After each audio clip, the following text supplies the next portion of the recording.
AFC Asian cup কোয়ালিফায়ারে আজ মুখোমুখি হবে বাংলাদেশ বনাম ভারত। ম্যাচটি দুই দলের জন্য অত্যন্ত গুরুত্বপূর্ণ। শুধু এই ম্যাচটির জন্যই সুনীল ছেত্রী তার অবসর ব্যাঙ্গে জাতীয় দলে ফিরেছেন। বাংলাদেশ দলে এসেছেন হামজা চৌধুরী। হামজা চৌধুরী দলে আসার পর বাংলাদেশ হয়ে গিয়েছে দক্ষিণ এশিয়ার সবচেয়ে দামি দল। আজকে জওহরলাল নেহরু স্টেডিয়ামে 7:30 সময় এই দুই দল মুখোমুখি হবে। ইন্ডিয়ান কোচ বাড়তি গুরুত্ব দিচ্ছে হামজা চৌধুরীকে নিয়ে।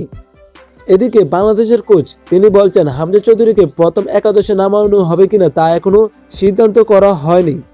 হামজা চৌধুরী দেশে এসে বলেছিলেন তিনি ভারতকে হারাতে চান, জয় দিয়ে নিজের অভিষেক রাঙাতে চান। চলুন জেনে নেই দুই দলের পরিসংখ্যান।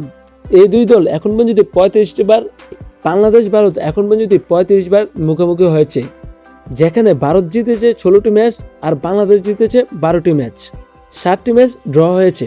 বাংলাদেশের বিরুদ্ধে সবসময় জ্বলে ওঠেন সুনীল ছেত্রী, কিন্তু এবার গোল করতে হলে তাকে হামজা চৌধুরীকে টপকাতে হবে। বাংলাদেশের বিরুদ্ধে ভারত করেছে 45টি গোল, বিপরীতে বাংলাদেশ দিয়েছে 38টি গোল। এই ভারতকে হারিয়ে 2003 সালে বাংলাদেশ সাব চ্যাম্পিয়নশিপ জয় করেছিল। নিজেদের শেষ 4 দেখায় ভারত জিতেছে 1টি আর ড্র হয়েছে 3টি ম্যাচ। এই ম্যাচটিকে সামনে রেখে বাংলাদেশ সৌদি আরবে ক্যাম্প করেছিল। বাংলাদেশ নিজেদের সর্বশেষ 5 ম্যাচে 2টি ম্যাচ জিতেছে, ভারত জিতেছে 1টি। কে জিতবে আজকে কমেন্টে জানাতে পারেন। খেলাধুলার সকল তথ্য পেতে চ্যানেলটি সাবস্ক্রাইব করে পাশে রাখতে পারেন।